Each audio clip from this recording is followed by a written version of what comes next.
Bien le bonjour les amis, comment ça va? Content de vous retrouver aujourd'hui. Je suis légèrement en avance, mais bon, après l'heure, c'est plus l'heure. Donc, on se retrouve encore aujourd'hui pour une émission qui va être très sympa, puisque aujourd'hui c'est un full Ligue 2. Après cette belle victoire de Montpellier contre Dunkerque, je voulais qu'on prenne le temps d'analyser un peu tout ce qui s'était passé lors de la troisième journée de Ligue 2 et puis voir où est-ce que ça va nous mener, qui a fait des bonnes opérations, qui a fait des mauvaises opérations. Et en termes de mauvaises opérations, bah, il y en a eu quelques-unes, et puis une particulièrement qui a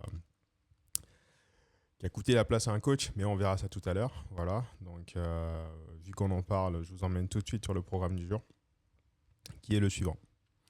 Donc aujourd'hui, je vous propose une émission en trois parties, avec la première partie qui sera l'essentiel de l'émission, hein, avec l'analyse de la troisième journée ainsi que les résultats. Voilà.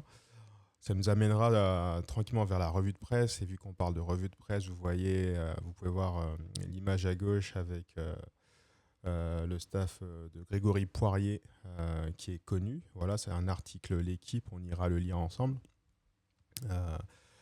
Il arrive en remplacement de Michel Derzakarian, qu'on connaît très bien à la Payade. Derzac qui a pas su redresser rapidement le FC Nantes. Mais bon, il y a des choses à dire là-dessus parce que le grand FC Nantes marche à l'envers. Voilà. Mais bon, on en reparlera tout à l'heure. Et ensuite, on terminera avec un volet mercato, puisque bah, on est dans la dernière ligne droite. Hein, et ça semble bouger en tout cas de notre côté. On a eu la confirmation hier, je vous en ai parlé avec l'absence de Enzo Chato à l'entraînement et qui semble se diriger vers Frosinone. On attend l'officialisation. Voilà. Donc voilà l'émission pour aujourd'hui. Et puis bah écoutez, comme d'habitude, hein, si vous le souhaitez, le chat est là et j'ai hâte d'échanger avec vous. Donc on commence tout de suite, on part sur l'analyse de la troisième journée. Pour cela, je vais vous emmener dans un premier temps sur l'équipe. Et on va aller voir tout de suite les résultats de la journée. Ok, troisième journée. Donc on y est. Donc tout de suite, ce qu'on peut voir, bah, on l'a vu ensemble et on a pris le temps d'en parler hier, c'est la belle victoire de Montpellier lors d'un deuxième déplacement consécutif à Dunkerque. Donc ça, c'est une superbe opération. Puisque ça permet aux Montpelliérains aujourd'hui, après la clôture de la troisième journée, d'être deuxième au classement. Pas d'enflammade, on avance étape par étape, mais en tout cas, belle opération des Montpelliérains qui sont allés s'imposer dans les terres du Nord. Ensuite, le Red Star qui est parti faire une belle opération à mon sens, en allant prendre un bon point à Boulogne. C'était un déplacement, donc bien joué de la part du Red Star qui semble bien voyager là en ce début de saison puisqu'ils ont gagné aussi à Nantes lors de la deuxième journée. Donc ça fait 4 points sur 6 hein, en déplacement pour le Red Star, donc c'est plutôt pas mal tout ça. Donc bien joué. En revanche, Boulogne perd 2 points, mais bon, au vu de la qualité de l'adversaire, j'estime que ça reste quand même une belle prestation de la part de Boulogne qui s'en sort pas trop mal, puisque le Red Star a des sacrés arguments en attaque. Hein. Ils ont Kevin Cabral, qui est un joueur à suivre, on verra tout à l'heure lors de la composition des équipes, et de l'analyse un peu plus en profondeur de chaque équipe, que le Red Star a vraiment des atouts offensifs. Ils ont aussi Damien Durand, mais bon, on en reparlera. Donc c'est le Red Star sur cette rencontre qui, à mon sens, fait une belle opération au compteur et arrive à prendre un point. Sochaux qui s'est imposé à domicile contre Guingamp. Donc belle opération de Sochaux. C'est un club que j'aime beaucoup parce que j'estime que c'est un historique du monde professionnel, que ce soit en Ligue 1 ou en Ligue 2. Le FC Sochaux au Montbéliard est un vrai joli club et je suis content de les voir revenir dans le monde pro avec leur présence en Ligue 2 cette année. Donc 1-0. La semaine dernière, ils avaient déjà fait un partout. Oui, c'est ça, un partout, après avoir subi une grosse défaite lors de la première journée contre Saint-Étienne, mais on leur en voudra pas d'avoir perdu contre Saint-Étienne, parce qu'à mon sens, peu d'équipes pourront battre Saint-Étienne ou les embêter. Donc bravo à Sochaux pour cette première victoire de la saison. Ensuite, Pau s'est incliné à domicile contre Nancy. L'adversaire des Palois, qui est Nancy, on le connaît, hein, puisque la semaine dernière, on a joué Nancy, on est allé s'imposer là-bas. Et on connaît la qualité de l'adversaire nancéen. Nancy, qui est une très belle équipe aussi, à aller 2 niveaux en dessous, à mon sens, par rapport à Dunkerque, mais c'est une équipe offensive. Et je me rappelle qu'ils nous ont embêtés, notamment sur les côtés, avec Ilyes Ousni et Zakaria Avdaouch.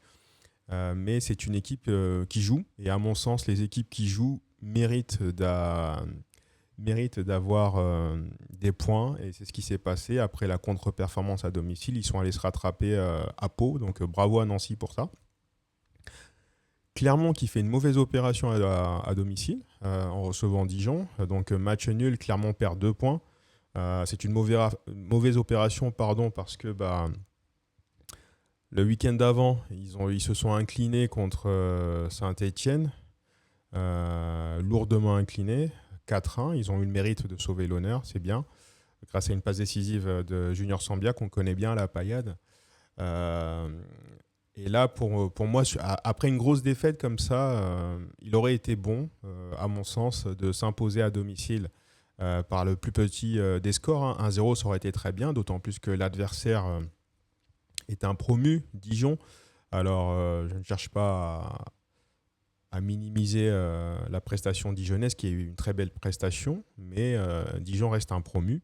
Et Clermont, qui est là en Ligue 2 depuis quelques années maintenant, aurait dû essayer de se relever en s'imposant contre Dijon. Ils n'ont pas pu le faire, donc belle prestation de Dijon, qui semble bien voyager en ce début de saison, puisqu'ils sont venus prendre 1 point chez nous à la Mosson, et puis là, ils sont encore allés prendre 1 point à Clermont, donc bravo à Dijon. En revanche, ils n'ont pas encore eu l'opportunité de gagner, ça viendra peut-être, et j'espère qu'ils le feront lors du week-end prochain, enfin dès vendredi, voilà, puisque lors de la 4e journée, hein, je veux dire, puisque en fait Dijon reçoit l'AS Saint-Étienne, voilà. Et Saint-Étienne, on se déplacera à Saint-Étienne lors de la 5e journée. Donc, vous verrez tout à l'heure que si les planètes sont alignées, Dijon pourrait nous rendre service.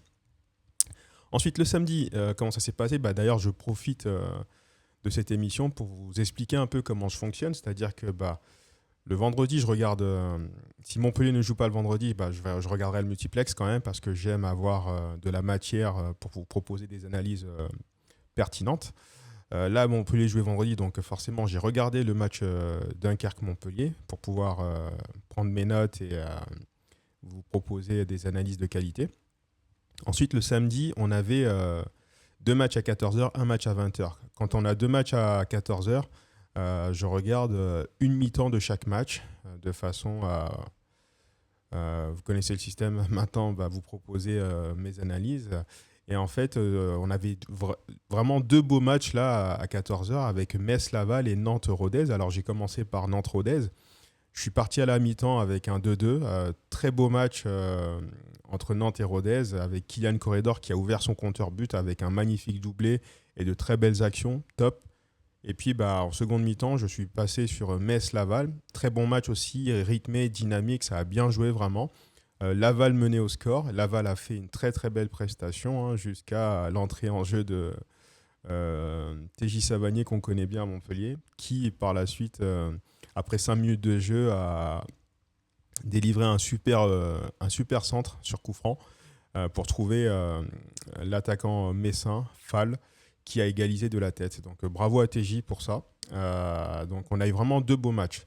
En revanche, et ça j'insisterai dessus, sur le 5-2, on a un triplé de Ibrahima Baldé qui qui est vraiment très intéressant et je ne serais pas étonné que dans le money time du mercato actuel, il se fasse attaquer. Donc on prendra le temps d'en parler tout à l'heure.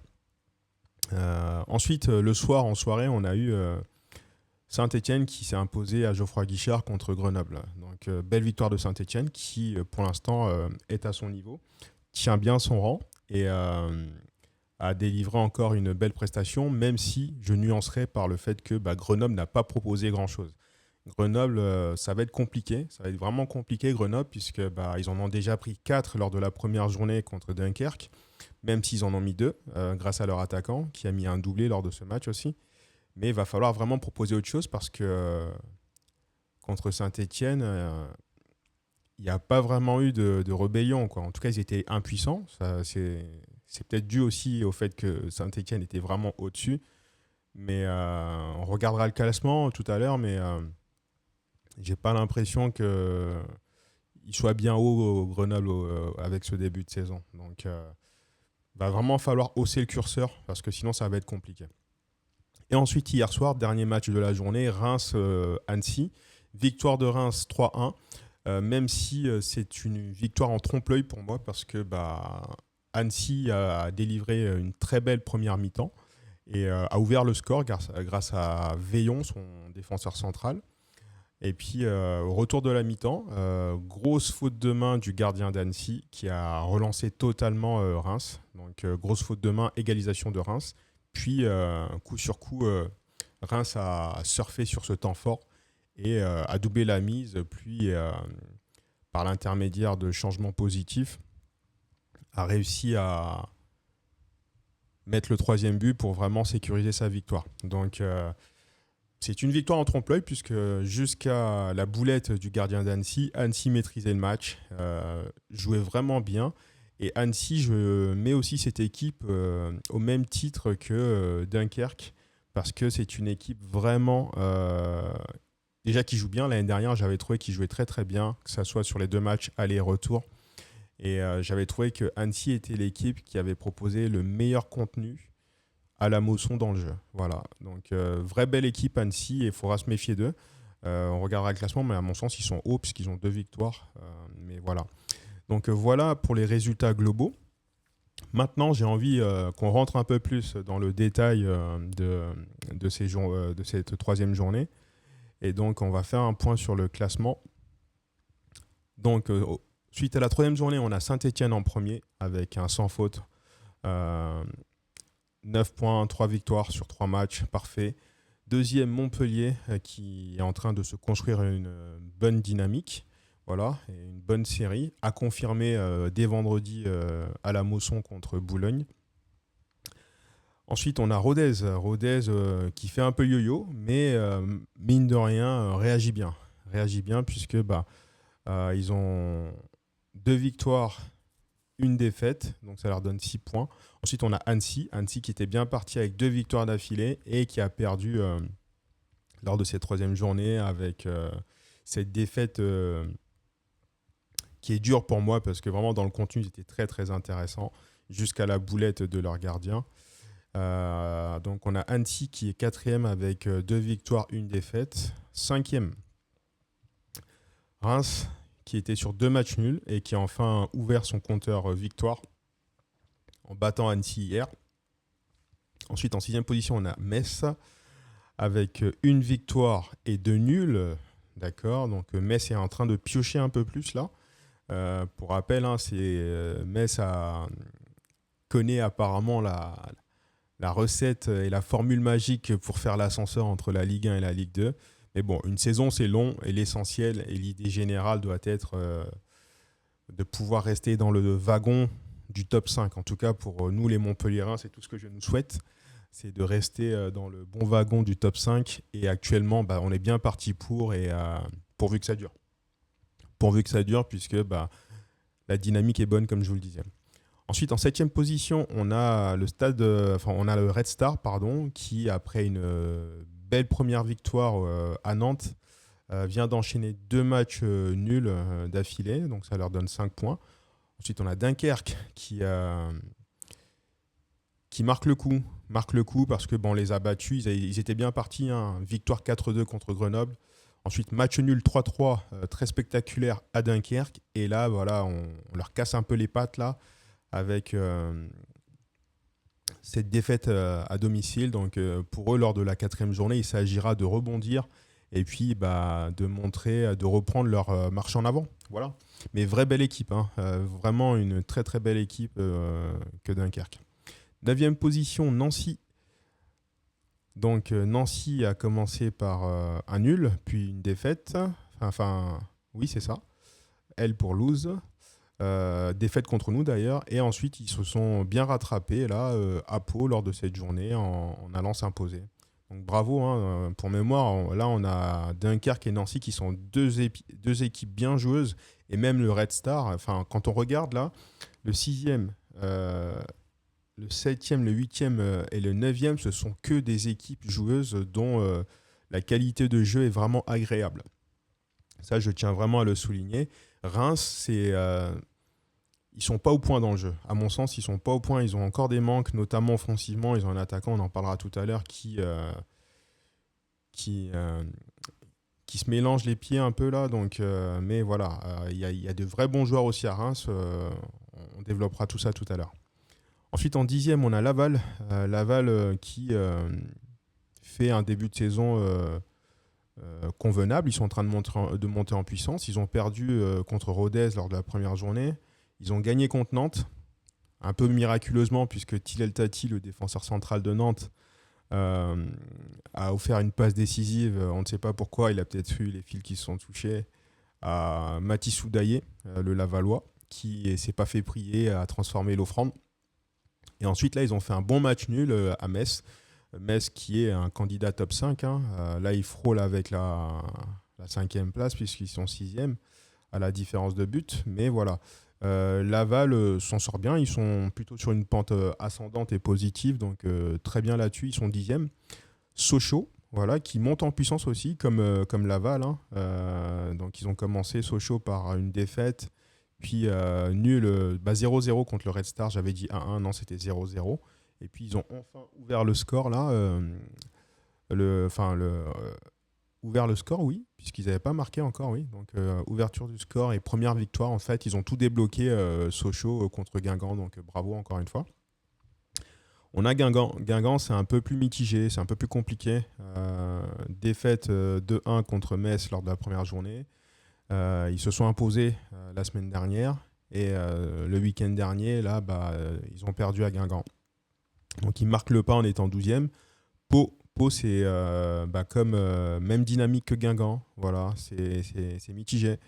C'est mitigé et Pau devrait vraisemblablement perdre Versini puisqu'il a reçu une offre de 3,8 millions. Je ne me rappelle plus trop qui est le club intéressé. On attendra l'officialisation. Mais en tout cas, Versini, c'est un joueur qui mérite d'aller voir un peu ce qui se passe à l'étage supérieur. Il en a les qualités. Je me rappelle de ces 2 matchs aller-retour contre nous, Montpellier, où il avait été vraiment très très intéressant. Giovanni Versini. Donc on passe en 14e position, Dijon. Dijon qui fait, mine de rien, je trouve que Dijon fait un bon début de saison parce que quand vous regardez qui ils ont joué Montpellier, ils sont venus prendre 1 point à Montpellier. En déplacement, ils ont perdu malheureusement à domicile contre Pau et ils se sont rattrapés, j'ai envie de dire, en allant prendre 1 point à Clermont, qui est une équipe confirmée de Ligue 2. Donc j'estime que au regard des adversaires qu'ils ont rencontrés là pour l'instant, ça reste cohérent. Ça reste cohérent. Peut mieux faire vraiment parce qu'il y a de bons joueurs, notamment le petit Ntamak que je vous invite à suivre si vous aimez vraiment voir les joueurs à potentiel qui peuvent se développer. Et Ntamak à Dijon, très intéressant. Mais on en parlera un peu plus en détail lors de la présentation de l'équipe. Ensuite, Boulogne, même dynamique que Dijon, sauf que Boulogne était déjà là l'année dernière en Ligue 2. Et pour le coup, à l'inverse de Dijon, c'est mitigé. Et ça tombe bien parce que Boulogne est notre prochain adversaire. Et on prendra le temps, on en parlera. On parlera de Boulogne jeudi. Voilà. On parlera de Boulogne jeudi à la veille du match. Et on rentrera un peu plus dans le détail de cette équipe boulonnaise. Ensuite, 16e, Clermont. Bon, Clermont, la dynamique, pareil. Pareil que Dijon, Boulogne, c'est mitigé. Mais voilà, Dijon, enfin Clermont, un peu comme Grenoble, ça tombe bien parce que juste après c'est Grenoble. Je pense que ça va être compliqué aussi pour Clermont. Ils ont du mal à exister dans le jeu et va falloir vraiment qu'ils montrent autre chose et surtout qu'ils saisissent l'opportunité de cette dernière ligne droite du mercato de se renforcer un peu. En tout cas, ils ont fait un nul contre Dijon, donc mauvaise opération pour moi et puisqu'ils concèdent 2 points. Ils concèdent 2 points à Dijon, donc je tiens à souligner vraiment cette faculté de l'équipe dijonnaise à bien voyager. On parle maintenant des 2 derniers, les relégués, enfin qui sont en position de relégués maintenant, enfin de relégables, pardon. C'est Grenoble. La dynamique, elle est inquiétante. Dynamique inquiétante, hein, parce que voilà, 4-2, défaite 4-2 lors de la première journée contre Dunkerque.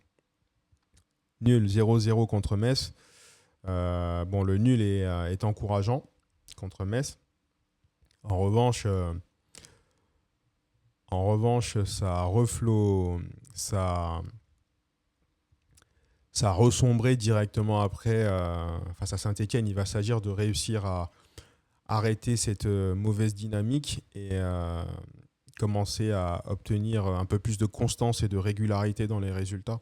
Voilà. Mais il va falloir proposer autre chose offensivement parce que sinon, ça va vraiment être une saison très, très, très longue et compliquée. On passe maintenant à Nantes. Bon, Nantes, on le sait, puisque Der Zakarian a été débarqué. Hein, vous le voyez ici, 3 défaites. Et pour le coup, les 3 défaites ne sont pas pour Der Zak. Y a pas mal de gens qui lui tombent dessus, mais voilà. Alors, le contexte de la première journée, Nantes était à huis clos. Je ne connais pas la raison. Voilà, ils étaient à huis clos. Et d'ailleurs, le Red Star en a profité pour s'imposer, grâce notamment à une passe décisive d'Elias Zidane, le fils du sélectionneur national, pour Kevin Cabral, qui aura beaucoup de choses à montrer cette année, et est vraiment un très très bon joueur. Ce Kevin Cabral, un très bel attaquant. Et ensuite, deuxième journée, ils se sont inclinés à Laval, pour le coup, sur la boulette de Tilel Tati. Et en fait, quand on regarde, si on enlève cette boulette, parce que c'est cette boulette qui fait sombrer vraiment le FC Nantes, au final, ça n'aurait pas été une mauvaise opération parce que jusqu'à la fin du match, dans les arrêts de jeu, jusqu'à cette boulette, il y avait un partout. Et au final, Nantes aurait pris 1 point. Donc, ils auraient pris 1 point, ça n'aurait pas été fâcheux. Maintenant, malheureusement, ils perdent parce qu'il y a ce fait de jeu-là avec cette mauvaise action de Tilel Tati. Dans la foulée, lors du week-end dernier, ils ont perdu à domicile contre Rodez. Mais je vous le dis, pour avoir regardé le match, notamment la première mi-temps, Rodez a eu du mal à exister pendant une bonne partie de la première mi-temps. Heureusement, ils s'en sortent en faisant 2-2. Il y a eu des faits de jeu aussi, des frappes qui ont été contrées, qui ont fait que le score s'est alourdi. Mais ce qui a vraiment plombé le FC Nantes, et ça, c'est pas normal, c'est la sortie de Kylian Corredor, qui fait une première mi-temps magnifique jusqu'à ce qu'il sorte. Il avait quand même mis un doublé. Et dans le jeu, Nantes était bien présent avec de belles intentions, ça combinait bien, il y avait du jeu à la nantaise un peu pour ceux qui ont connu, mais vraiment Nantes était dans son match. Voilà. La défense fébrile, puisque malheureusement ils encaissent quand même 2 buts. Et puis en seconde mi-temps, sortie de Corredor sur blessure, puis là l'équipe elle s'est complètement désorganisée, j'ai pas compris pourquoi. Mais ils ont complètement sombré, 5-2 avec un triplé pour l'attaquant de Rodez, Ibrahima Baldé, donc bravo à lui, avec notamment une magnifique frappe, voilà. Mais c'est pas normal que au retour des vestiaires, l'équipe se décompose comme ça et soit aux abonnés absents. Vraiment, vraiment pas normal pour une équipe pro, surtout une équipe qui descend de Ligue 1 et qui a des ambitions de remonter. C'est pas normal. Je pense qu'il y a quelque chose à faire. Et ça, c'est pas juste la faute à Der Zak. Voilà, à un moment donné, il faut remettre les points sur les i, les barres sur les t. Il est sûrement dépassé d'Herzak. C'est sûrement la réalité. Mais à un moment donné, c'est les joueurs qui sont sur le terrain et faut pas trop se trouver d'excuses en fait. Voilà, ça je voulais quand même le dire. Du coup, maintenant, je vous propose qu'on rentre un peu plus en détail dans les matchs. Voilà. On va commencer par Clermont-Dijon. Et parce qu'il y a des performances que j'ai envie de souligner, des joueurs que j'ai envie de mettre en avant et vous présenter aussi. Alors, sur cette rencontre de Clermont-Dijon, alors quand on regarde effectif par effectif, euh, sur ce bon début de saison à Clermont, on va commencer par Clermont puisque c'est eux qui reçoivent. J'ai envie de mettre en avant Junior Sambia qui revient après une saison blanche quasiment. Il n'a pas eu de club l'année dernière. Et là, il revient bien. Il revient bien.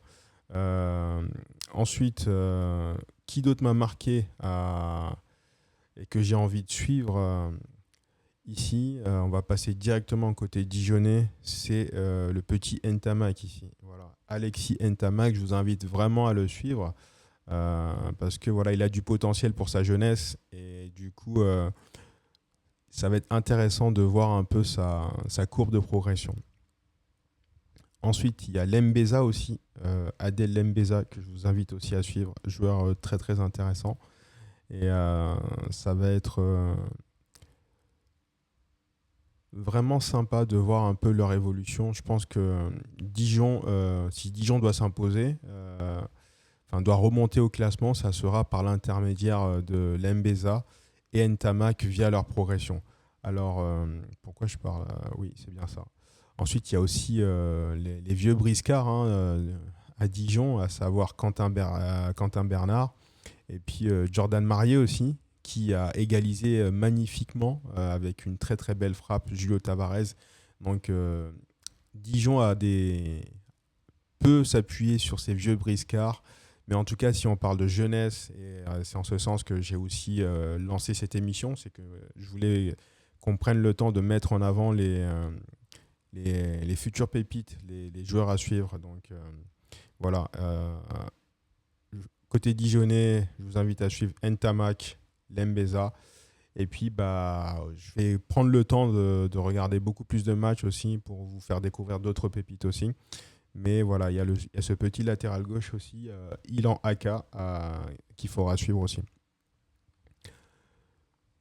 Donc sur ce match 1-1, on a eu un premier but en professionnel de Jean Nidong Samouna qui a égalisé en fin de match pour Clermont. Donc à suivre, à voir si lors des prochaines journées il va confirmer, il va monter en puissance ou pas.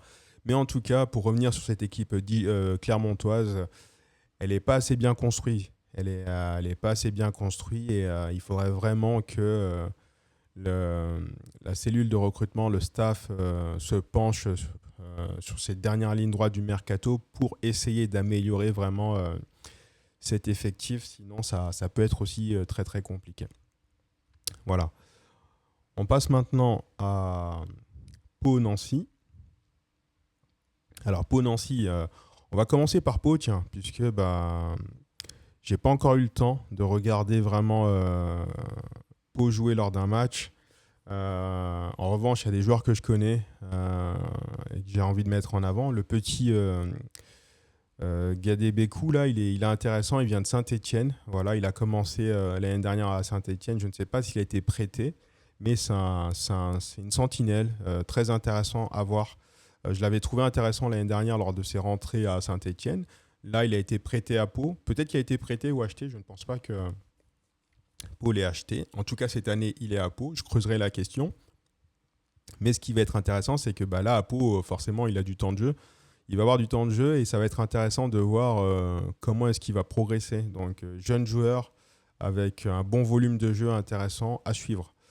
Ensuite, il y a l'attaquant, Ley, qui a marqué. C'est Babacar Ley qui a marqué la semaine dernière. Donc ça va être aussi intéressant de voir comment est-ce qu'il va évoluer. Ensuite, Versini, mais qui semblerait être sur le départ. Giovanni Versini, très très très bon joueur. S'il restait en Ligue 2, ça serait génial pour la qualité du championnat. Ça serait pas génial. Ça serait génial pour nous, supporters, mais pour lui, pour sa carrière, ça serait pas génial parce qu'il mérite d'aller voir un peu plus haut. Et notamment quand je vois une équipe comme Marseille là, qui a du mal à recruter, qui a pas trop de budget, bah, c'est typiquement le pari qu'il faut faire en fait, puisque même si bon, le cadre marseillais n'est pas évident, mais voilà, ça c'est un vrai pari à faire. Je pense que pour 5 millions, je ne connais pas sa valeur sur Transfermarkt, mais je pense que pour 5 millions d'euros, Giovanni Versini peut aller dans un club un peu plus huppé de Ligue 1. Voilà. Ok, et dans le reste de cette équipe paloise, comme je vous ai dit, je ne vais pas vous mentir, j'ai pas encore pris le temps d'observer une rencontre de Pau. J'espère que ça va être le cas dans les journées à venir pour vous proposer vraiment une analyse un peu plus poussée sur tout le monde. Mais au regard de ces 3 premières journées, je mettrai en avant euh, comment il s'appelle, Louane Galebekou, Baba Carley et Giovanni Versini qui n'est plus à présenter. Jesse Benet non plus n'est plus à présenter. Et puis bon, c'est pas, il est plus sur la fin que sur le début de sa carrière. Voilà. On bascule côté Nancy. On connaît un peu Nancy puisqu'ils ont affronté Montpellier. Et je vous avais dit qu'à Nancy, j'aimais beaucoup Ilyes Vdaouch, enfin Ilyes Ousni, pardon, Zachary Avdaouch, dans une moindre mesure, Bouabdeli parce qu'il est un peu plus avancé, et surtout Enzo Takafred. Donc les 3 joueurs vraiment à suivre ici dans cette équipe nancéenne, c'est Enzo Takafred, Zachary Avdaouch et Ilyes Ousni. Donc de vrais futures pépites pour moi. Et quand on regarde pour l'instant les notes, ils ont l'air. Ilyes Ousni, c'est lui qui fait la passe décisive à Brandon Bokangu qui ouvre son compteur but cette saison. Et ensuite, Enzo Takafred semble avoir fait un bon match aussi. De toute façon, c'est une victoire à l'extérieur. Si je ne me trompe pas, oui, c'est ça. C'est une victoire à l'extérieur. Donc pour ça, il faut vraiment être solide. Et la défense nancéenne semble avoir été solide. Donc bravo là-dessus. Mais voilà, les joueurs à suivre, Ousni, Vdaouch et Takafred. On passe maintenant à Sochaux-Guingamp. Sochaux-Guingamp. Alors, côté Guingampais, puisque Guingamp était resté sur une victoire. Pour mémoire, il y a eu 1-0 victoire de Sochaux. Guingamp resté sur une victoire. Et en fait, si on partait de là, Stanislas Kilt, il venait, la journée précédente, il venait de retrouver les buts. Il venait de marquer après une longue période de disette. Donc, à mon avis, il avait des choses à confirmer, à faire valoir. Malheureusement, Guingamp a perdu. Mais en tout cas, à suivre cette année du côté, du côté de Guingamp, Teddy Averland, que je trouve très très intéressant. L'année dernière, il était à Amiens. Là, il a été transféré lors du mercato. Donc, Averland à suivre. Je ne connais pas encore bien cette équipe de Guingamp. Je n'ai pas pu l'observer en détail. Le nouveau format, pas le nouveau format, le format traditionnel de la Ligue 2 avec les rencontres sur 3 jours vont me permettre d'observer un peu plus de rencontres. Et dès que ce sera le cas, je prendrai le temps d'analyser Guingamp en profondeur. Mais en tout cas, il y a Teddy Averland que je vous recommande de suivre. Joueur très intéressant sur son couloir droit. Luizer, bon joueur aussi. Tom Ducrot, intéressant, il était à Bastia. Il est arrivé cet été, donc joueur intéressant aussi. Albin Demouchy, je ne connais pas encore, j'ai pas pris le temps de vraiment observer. Et pour le reste, je prendrai le temps. Lui, Emia, je ne sais pas encore qui c'est, Amine Emia. On prendra le temps de voir un peu comment il joue, puisqu'il semble avoir une bonne note là, même si je relativise ses notes SofaScore. Hein, je préfère toujours voir les prestations avant de m'exprimer sur les notes. Mais voilà. Donc, s'il y a des joueurs à suivre à Guingamp, je vous dirais Kilt, Averland, Ducrot et le reste en attente de confirmation suite à mes observations sur les matchs. Maintenant, on va passer côté Sochalien. Alors, côté Sochalien, je vous avais dit qu'il y avait vraiment des joueurs intéressants aussi. Hein. Il y en a un là, notamment qui semble sorti de la rotation, que j'avais bien aimé lors de la première journée. Là, je ne le vois pas. Bon, peut-être qu'il est blessé, hein, je ne sais pas. Mais en tout cas, Baghdadi, je vous le recommande. Bon, là, il semble être passé à côté de son match. Non, ce qui s'est passé, c'est qu'il a loupé un penalty. Voilà, il a loupé un penalty. C'est ça, on le voit ici, hein. Il a loupé le penalty Baghdadi, mais vrai bon joueur, vrai bon numéro 10. Ça arrive de louper des penalties. Mais joueur intéressant. Je ne suis pas sûr qu'il soit super jeune, mais joueur intéressant. Ensuite, ici, on a Fofana. Boubacar Fofana, qui est l'auteur du but, hein, et l'action, je vous invite à aller la voir, mais l'action, elle est magnifique. Joueur intéressant, même si il a 27 ans. Voilà. Ensuite, Nomel, intéressant aussi, Landry Nomel à suivre. Euh, Joueur jeune à suivre. Et puis bon, là, il n'est pas jeune, mais c'est Pébernes, Mathieu Pébernes, hein, un historique du FC Sochaux. Mais Sochaux est en train de monter en puissance et c'est très bien. Sochaux peut compter notamment sur son gardien Mathieu Janin, très très bon gardien. Et j'ai envie de voir d'autres matchs de Sochaux, puisque bon, première journée pour la retour en Ligue 2, ils se tapent Saint-Etienne. Saint-Etienne, ils ont pas réfléchi, 3-0, bim, pour lancer leur saison. Mais suite à cette défaite, ils se sont pas effondrés en fait. Ils sont allés faire un match nul et puis après, là, ils viennent d'obtenir leur première victoire à Bonal. Donc c'est bien, il y a une montée en puissance de Sochaux et c'est une vraie belle équipe que j'ai plaisir à retrouver en Ligue 2. Alors, qui d'autre à suivre? Il y a l'attaquant, bon, il a un peu avancé en âge, mais dans son style de jeu, je le trouve intéressant, c'est Capit Djoko, attaquant en grande taille, physique, qui aime bien aller au duel, très très intéressant. Il faudrait que je vous retrouve ce joueur. En fait, c'est Fofana qui a pris sa place, hein, puisque lors de la première journée contre Saint-Etienne, c'était lui qui était titulaire ici. On verra si lors des prochaines journées il revient dans le groupe, mais joueur vraiment intéressant. On passe à la prochaine rencontre. Boulogne-sur-Mer, Red Star, un partout. Alors, on va commencer par le Red Star, que je connais mieux que l'équipe de Boulogne. Ok, donc au Red Star, il y a vraiment de très très bons joueurs.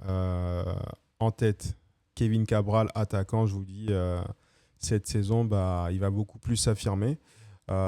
Surtout qu'il a été repositionné là. Enfin, il a gagné en temps de jeu puisque l'année dernière il n'était pas titulaire. Voilà. Il a déjà un but, une passe décisive, donc bon début de saison pour lui. Damien Durand, très très bon joueur, vraiment bon joueur, vif, percutant sur son côté, très intéressant.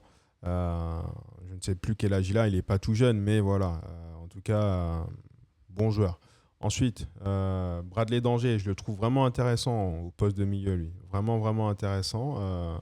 Je pense pas qu'il soit jeune non plus, il doit être dans la fleur de l'âge, voilà. Mais en tout cas, très, très, très, très bon joueur. Un autre joueur super intéressant à suivre, c'est lui. Giovanni Ikanga, il fait de gros déboulés sur son couloir droit. Et c'est quelqu'un qui posera des problèmes à pas mal de défense. Voilà. Ensuite, la vraie pépite ici au Red Star et le vrai bon coup qu'ils ont fait sur le marché, c'est Elias Zidane. Vrai, vrai, vrai bon joueur.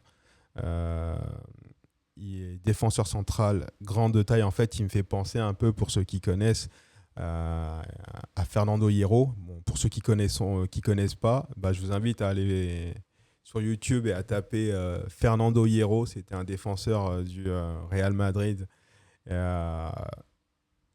Il a beaucoup de qualité. En fait, il a un jeu balle au pied. C'est quelqu'un qui panique pas, Elias Zidane. Il a une belle technique aussi, hein. On va savoir pourquoi, hein. Tout le monde saura pourquoi, forcément. Mais c'est quelqu'un qui est calme, qui est à l'aise et qui panique pas, qui est même en dépassement de fonction parce qu'il n'hésite pas, grâce à sa belle technique, à monter pour participer au jeu. Voilà, donc vrai bon joueur. Ensuite, Huard, à gauche, intéressant à suivre. Il ne doit pas être tout jeune non plus, mais intéressant. Et ici, vous avez Dylan Durivo aussi, défenseur central, intéressant. Pour le reste de l'effectif, pas plus sur eux. Lui, le gardien Gaëtan Poussin, on connaît. Voilà, bon gardien de Ligue 2. Surtout que là, il semble avoir fait une bonne prestation aussi. Mais je ne suis pas étonné. Maintenant, on va passer du côté de Boulogne.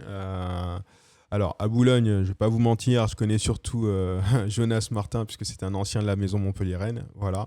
Et pour le reste de l'équipe, je vous avouerai qu'on va découvrir cette équipe ensemble, notamment lors de la prochaine journée, puisque Boulogne se déplace à la Mosson, donc on aura le temps de voir ça.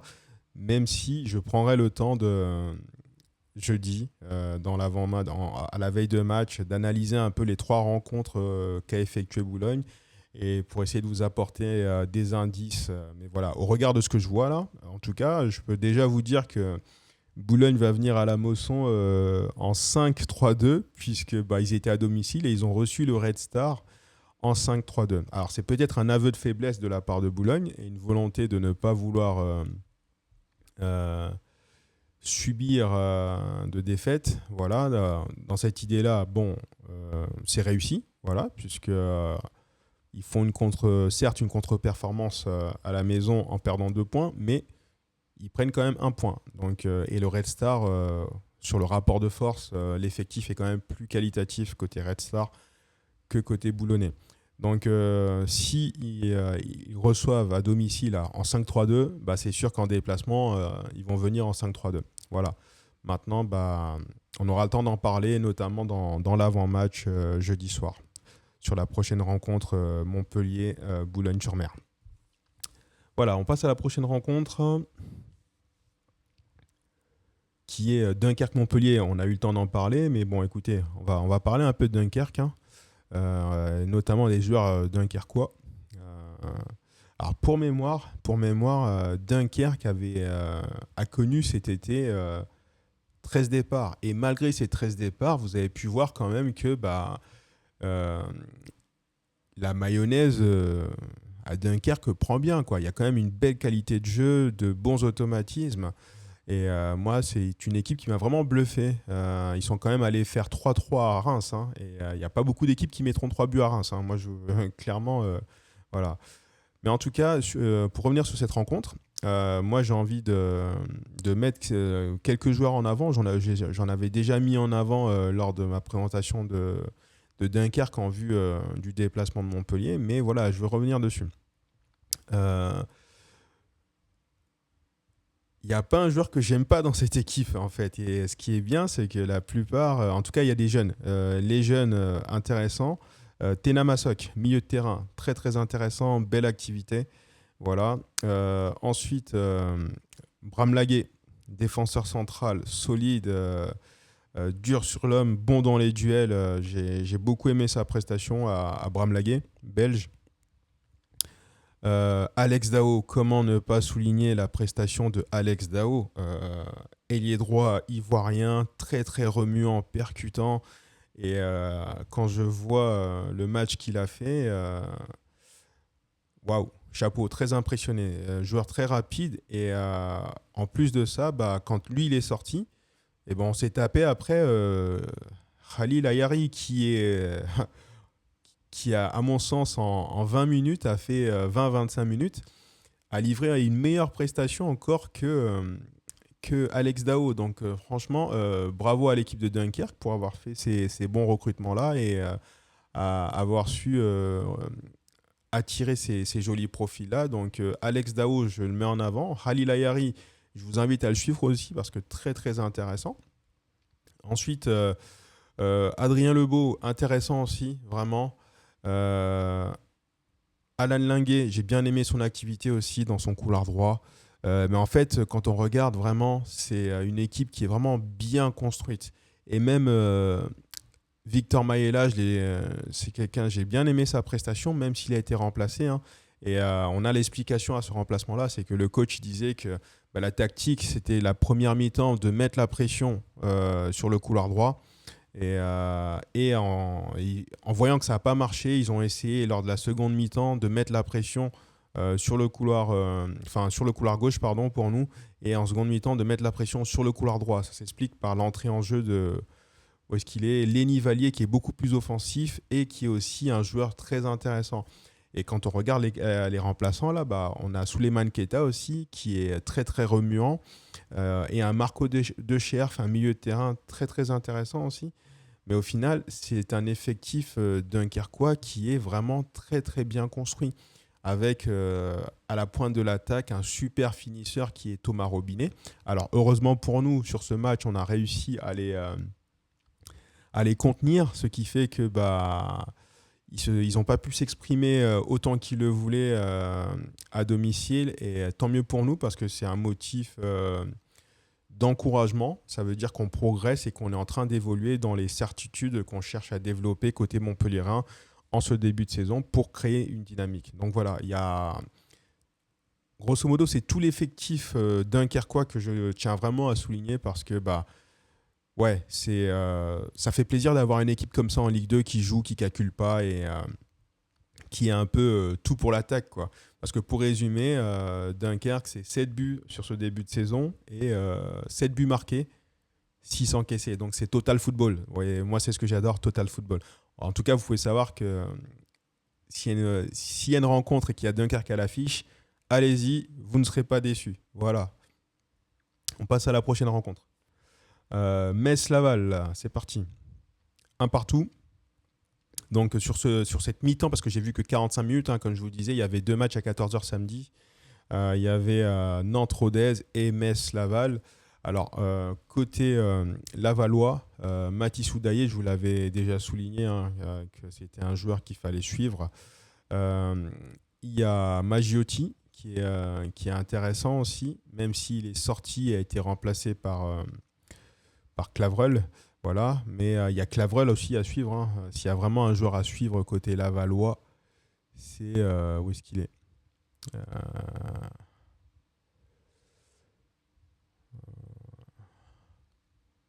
Là, il n'est pas là, c'est bizarre. Bref, il y a Clavreul côté Lavallois à suivre. Et vous avez Samsana, petit milieu de poche, que je trouve très très intéressant à suivre aussi côté Lavallois. J'ai bien aimé son match à Samsana. Vous avez le légendaire Mamadou Samassa. Voilà. Peut-être que Clavreul il n'a pas joué le match finalement. Ouais, peut-être qu'il n'a pas joué, mais en tout cas, dans l'effectif lavallois, il y a le petit Clavreul que je vous invite vraiment à suivre, joueur plus qu'intéressant. Et Mathis Oudaillé, attaquant vif, rapide, qui sent bien le jeu, joueur d'espace, joueur de contre-attaque. En fait, il fait penser un peu Mathis Oudaillé à Kevin Gamero, pour ceux qui l'ont connu. Pour ceux qui ne le connaissent pas, je vous invite à aller sur YouTube et taper Kevin Gamero, vous allez comprendre quel genre de joueur est Mathis Oudaillé. Voilà.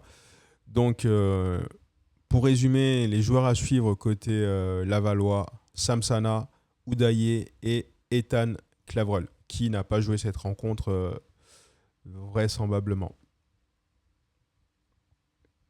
Ensuite, on va passer côté Messin. Alors, côté médecin, on a ici Pape Moussa Fall, donc, qui en est à 2 buts, puisqu'il avait marqué la semaine dernière. Grand attaquant messin, très très intéressant. Vous avez Abouachvili, intéressant aussi, mais je ne suis pas sûr qu'il soit jeune. Voilà. Ensuite, qui d'autre m'a plu ici? Alors, s'il y a un joueur à suivre, je dirais allez, Mounongo, parce qu'il est jeune. Voilà.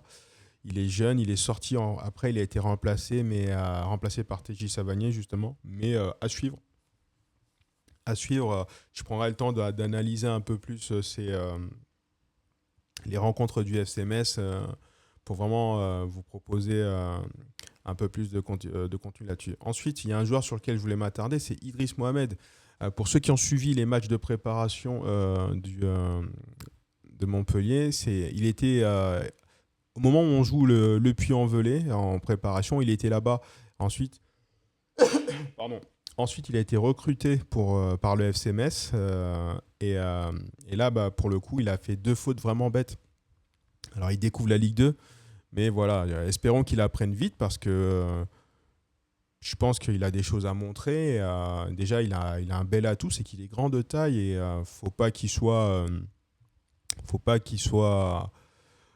comment dire, je pense pas qu'il ait peur, mais il faut qu'il s'exprime. Il ne faut pas qu'il soit impressionné. Voilà, faut pas qu'il soit impressionné. Je pense qu'il a vraiment les qualités pour s'épanouir en Ligue 2 et il a des choses à montrer. En plus, lors de notre match à Alès contre le Puy-en-Velay, je l'avais trouvé intéressant. Parce qu'en plus, c'était le capitaine, justement. C'était le capitaine du Puy-en-Velay. Et j'aimais bien sa faculté à replacer ses coéquipiers et à diriger la défense par la voix. Voilà, donc faut pas qu'il soit impressionné, hein.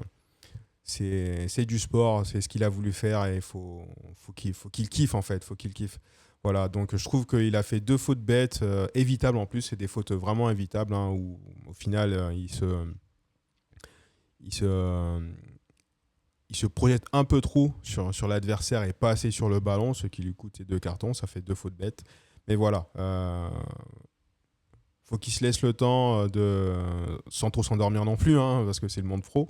Il y a des échéances sportives quand même au bout, mais voilà, je trouve qu'il faut qu'il utilise pleinement ses capacités sans trop calculer, sans trop cogiter non plus. Voilà. Donc pour résumer, côté Messin, à suivre Munongo, Believe Munongo. Believe, mot anglais, hein, donc c'est pour ça que je le prononce à l'anglaise, étant né moi-même à côté de la frontière anglaise. Donc Believe. Ok, on va passer du coup au prochain match qui est Nantes-Rodez. Alors là, purée, il y a des choses à dire là. Nantes-Rodez. On va commencer par les Nantais. Côté Nantais, il y a un joueur qui est très très intéressant et que je vous invite à suivre. Alors je ne sais pas du tout s'il était en Ligue 1 l'année dernière ou s'il sort du centre de formation. Mais en tout cas, vous avez Baereba Guirassy, très très remuant. Il a été à l'origine de pas mal d'actions nantaises, notamment en première mi-temps, ce qui a permis à Kylian Corredor de scorer 2 fois. Voilà, donc très très intéressant. Il est jeune en plus, il semblerait qu'il y ait des clubs sur lui, hein. En tout cas, ce qui est sûr, c'est que sur cette dernière ligne droite du mercato, ça va bouger.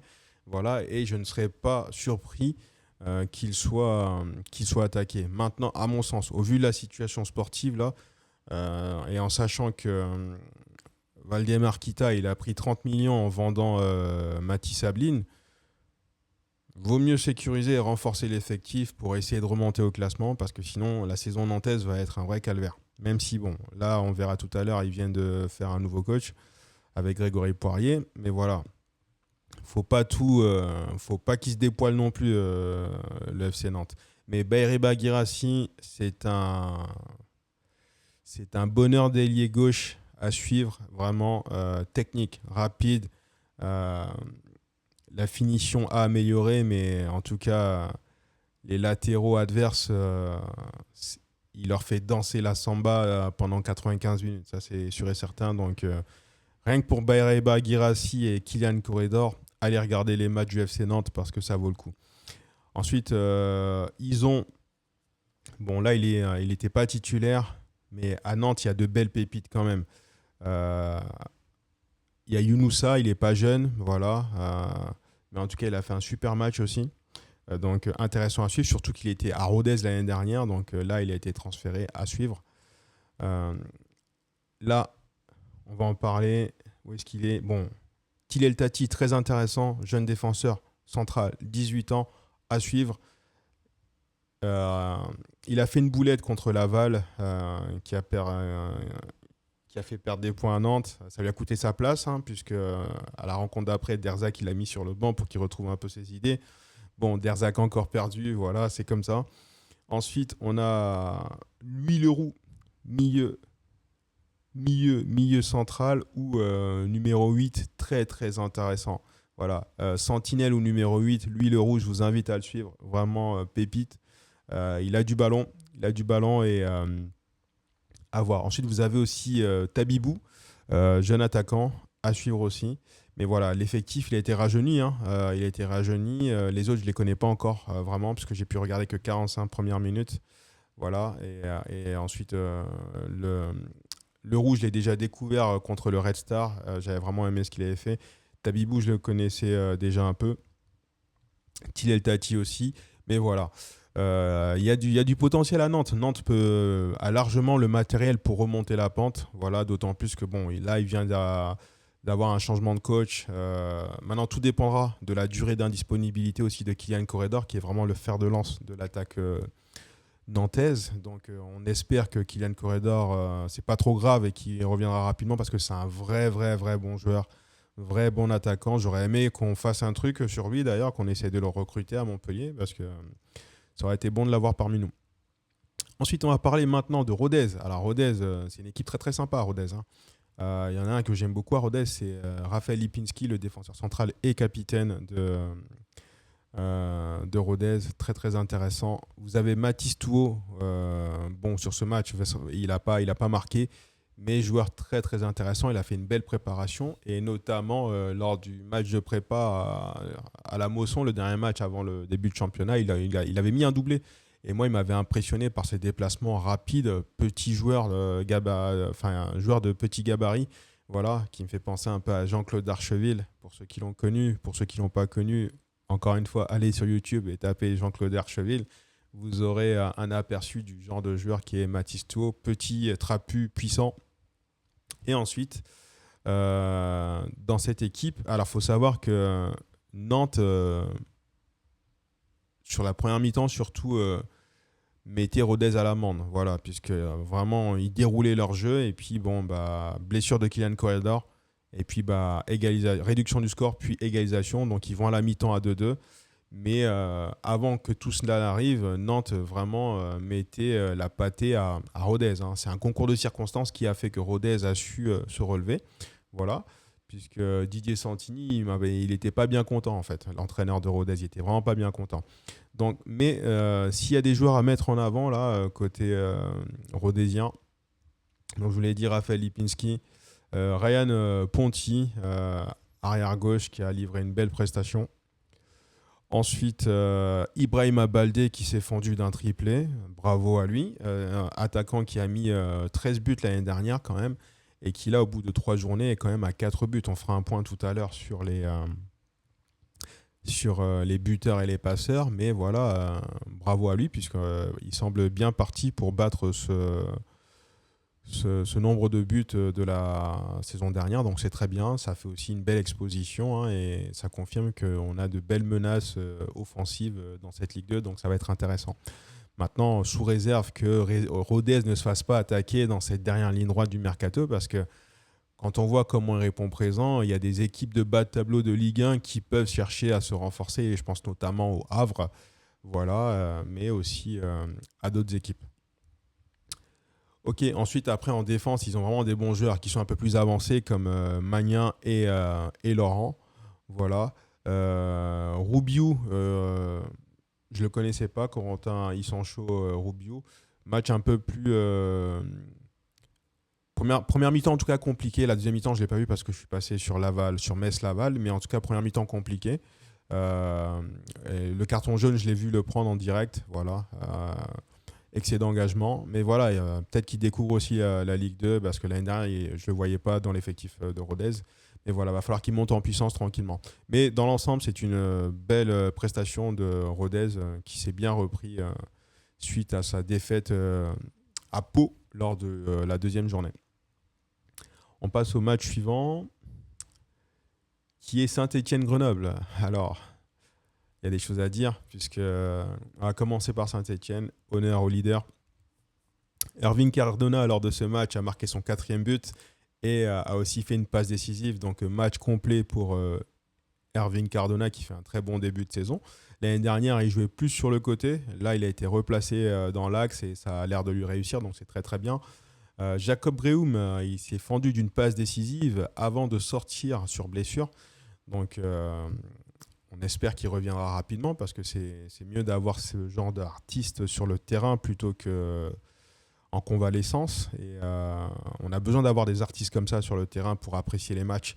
D'autant plus que, je vous rappelle, il y a Saint-Étienne-Montpellier lors de la 5e journée de Ligue 2. Donc, j'aimerais en tout cas le voir sur le terrain pour qu'on ait la meilleure opposition possible. Ça nous permettrait aussi de savoir à quel niveau Montpellier... à quel niveau nous on sera Montpellier par rapport à ce genre d'équipe, hein, Saint-Étienne qui est à mes yeux le grand favori, en tout cas au niveau effectif et au niveau qualité de jeu. Saint-Étienne est le grand favori pour l'accession à la Ligue 1. Donc les joueurs à suivre, Ici, à Saint-Étienne, moi j'aime bien les pépites et les jeunes. Bah, il y a Jacob Brehum parce qu'il est jeune. Cardona, il est un peu moins jeune, mais je pense qu'il doit être dans la fleur de l'âge. Vous avez Kevin Pedro, très très intéressant ce joueur, vraiment. Il est polyvalent, hein. Il peut jouer à pas mal de postes de la défense. Il peut jouer central, il peut jouer aussi arrière gauche. Mais de métier, c'est un arrière droit. Il me fait penser en gros en fait à El Hanash chez nous, sauf qu'il a beaucoup plus de temps de jeu que El Hanash. Et puis surtout, c'est un pur produit stéphanois. Voilà. Euh, le Cardinal, Nahir, ils sont un peu plus avancés dans l'âge. Sonvaille, il a mis un joli but de la tête. Arrivé cet été côté Saint-Étienne. Tierno Ballo, arrivé cet été aussi. Il a marqué. Je pense que c'est son deuxième but. On fera le point tout à l'heure sur les buteurs et les passeurs. Et vous avez aussi Boitier qui était déjà là l'année dernière, lui, mais qui a fait une passe décisive. Donc Saint-Étienne, équipe dangereuse parce que ça court beaucoup et ça a surtout de belles certitudes dans le jeu. Au niveau offensif, ils sont en réussite et ils sont surtout très réalistes. Ils n'ont pas besoin de beaucoup d'occasions pour marquer. Et c'est une équipe qui monte en puissance, hein, puisque ils sont sur une très très belle dynamique avec 3 matchs, 3 victoires. Même si pour l'instant, comme je le dis, ils n'ont pas encore rencontré de gros. Ça va venir, hein, ça va vite venir. Mais en tout cas, le fait qu'ils fassent un bon début de saison doit donner l'envie aux autres équipes, aux adversaires de les taper et d'essayer d'enrayer un peu la machine. Et en ce sens, ça tombe bien puisque leur prochain adversaire, c'est Dijon. Et Dijon a l'air de plutôt bien réussir contre les gros. Donc on va espérer, en croisant les doigts, que nos amis dijonnais se fassent un malin plaisir d'essayer d'enrayer la machine stéphanoise en leur concédant que un point lors de la 4e journée. Voilà, la journée qui va arriver ce week-end. Donc on compte sur nos amis dijonnais pour ça. On passe à Grenoble. Comme je vous disais, Grenoble, ça va être compliqué. Ça va être très compliqué puisque lors de ce match, ils n'ont pas proposé grand-chose. D'ailleurs, Clément Vidal, qui est un ancien de la Paillade, à la mi-temps du match, l'a dit lui-même qu'ils n'étaient pas au niveau en fait. Mais je trouve ça triste en fait d'arriver à la mi-temps et de dire ça devant les caméras qu'on n'est pas au niveau. Non, vous devez en fait essayer de proposer quelque chose pour justement être au niveau. C'est pas normal en fait. Limite en fait, ils s'avouaient vaincus. En tout cas, moi, c'est l'impression que j'ai eue. Et ça, c'est pas normal. C'est pas normal. Vous avez l'opportunité d'aller dans un beau stade comme ça, avec une belle ambiance, jouer un super match. Dérangez-les, il faut les embêter en fait. Faut pas leur rendre la tâche facile. En tout cas, sur le terrain, Grenoble a été vraiment dépassé. Et pour vous avouer, il n'y a pas un seul joueur que je pourrais sortir de cette équipe pour le mettre en avant. S'il y en a un que je devrais mettre en avant, ça serait lui. Yad Ali Diaby, pourquoi ? Parce que lors de la première journée à Dunkerque, c'est lui qui a mis un doublé. C'est lui qui s'est rebellé et c'est lui qui a mis un doublé. Voilà, donc il semble jeune. On va le suivre un peu cette saison parce que faire un doublé, c'est pas donné à tout le monde. Il faut avoir de vraies capacités aussi. Maintenant, il n'est pas tout seul dans son équipe. Et si son équipe passe à côté, c'est normal que lui aussi passe à côté. Voilà, donc on va espérer que Grenoble se ressaisisse et puis rebondisse rapidement lors des prochaines journées à venir. Voilà. Donc Saint-Étienne, les joueurs à suivre, le joueur à suivre en vérité, c'est Jacob Brehum. Vrai pépite et éclaireur de l'attaque stéphanoise de cette équipe qui fait vraiment bien le lien. Bonne lecture du jeu. Il lâche la balle au bon moment, que des bons choix. Il n'a rien à faire en Ligue 2, clairement. C'est un mec, je ne comprends pas en fait. Bravo à Saint-Étienne. Ça veut dire qu'ils ont une belle équipe de recruteurs et de scouts. Bravo à Saint-Étienne pour avoir déniché cette pépite. En tout cas, dans l'idée de remonter en Ligue 1, il s'exprimera pleinement, je pense, en Ligue 1 parce que il a le potentiel pour briller en Ligue 1. Ensuite, Songvaille, belle recrue, je ne connaissais pas. Mais en tout cas, au milieu de terrain, déjà, il a marqué un but. Mais au-delà de son but, belle activité dans le jeu. Vraiment, j'ai vraiment bien aimé. Et ensuite, Tamar Svetlin, je ne connaissais pas non plus. Mais en tout cas, Saint-Étienne a fait du bon boulot. Du très bon boulot parce que c'est aussi un effectif pléthorique. Ils ont quand même sur le banc, vous avez Lucas Tassin sur le banc, Joshua Dufus, Zuriko Davitashvili, c'est des gars qui seraient titulaires dans pas mal d'équipes, ça. Vraiment dans pas mal d'équipes. En tout cas, Stassin, il serait titulaire dans des équipes de Ligue 1 et Davitashvili aussi. Voilà, maintenant, c'est la dernière ligne droite du mercato. Je ne sais pas s'ils seront amenés à rester à Saint-Étienne, mais si Saint-Étienne se fait attaquer, je pense qu'ils les remplaceront, ou du moins qu'ils ont le matos avec de la jeunesse. Et voilà, en tout cas, bel effectif que Saint-Étienne. J'ai hâte de voir la suite, notamment le week-end qui arrive là avec le déplacement à Dijon. On passe au dernier match pour le coup que j'ai regardé hier, Reims-Annecy. Alors, vu que je l'ai regardé, je vais pouvoir vous donner de vraies analyses poussées. Alors, on va commencer par Reims. Pardon. Alors, comme je vous disais, Reims s'est imposé sur un vrai concours de circonstances parce que à la mi-temps, ils sont menés par Annecy qui a fait vraiment une très très belle rencontre et a réussi à ouvrir le score. Annecy avec Mathéo Veillon sur un but sur corner. Voilà, il la reprend du pied. Elle va en lucarne et inaccessible pour Florian Escalès, le gardien de Reims. Donc la première mi-temps, elle est au titre d'Annecy, qui a vraiment fait une belle rencontre à l'extérieur, qui a aussi des certitudes dans le jeu. Mais ensuite, au retour des vestiaires, Reims a été aidé par la boulette de Escalès, puisqu'il fait une grosse erreur de main, erreur monumentale qui permet à Reims d'égaliser. Et suite à ça, Reims a eu un gros temps fort. Ils ont poussé, ils ont réussi à doubler la mise et puis après ils ont aggravé le score avec le troisième but. Mais dans l'ensemble, sur ce match, la première mi-temps de Reims, elle est vraiment à oublier. Reims, c'est une équipe que j'ai du mal à... Elle est vraiment...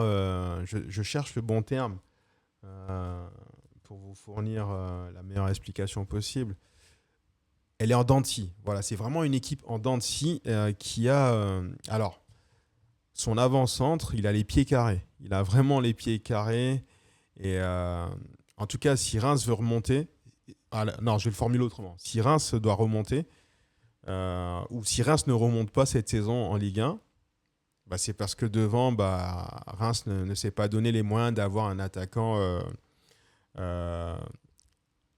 qui tient la route. Voilà. En tout cas, à mon sens, Soumano, ça va être très très compliqué. Quand on veut remonter en Ligue 1, ça ne sera pas avec un attaquant de ce calibre-là.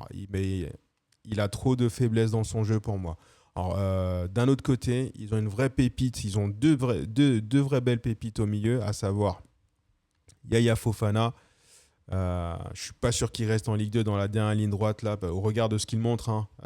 Numéro 10, très rapide, qui peut jouer sur le côté aussi. Très très rapide, très technique, puissant, très intéressant en tout cas. Voilà. Ensuite, ils ont Martial Tia, Anchtia, bien remuant aussi sur son côté, vraiment intéressant. Donc, des joueurs que j'ai vraiment apprécié voir jouer. Et je les regarde depuis la première journée. Donc, au bout de 3 matchs, je peux vraiment vous dire qu'ils vont être vraiment intéressants. Un autre joueur, le capitaine rémois, Théo Léoni, vrai bon joueur. Vrai bon joueur. Milieu de terrain, milieu de poche. Voilà. Très intéressant, grosse activité.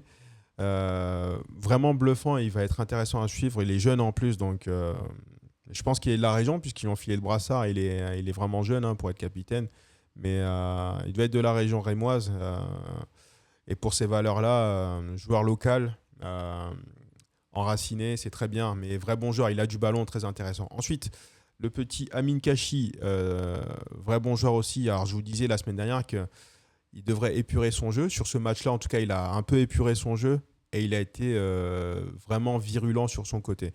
Voilà, ça va pas partir comme ça du jour au lendemain, ces petits défauts-là, parce qu'à mon sens, il garde trop le ballon. Mais joueur plus qu'intéressant à suivre aussi.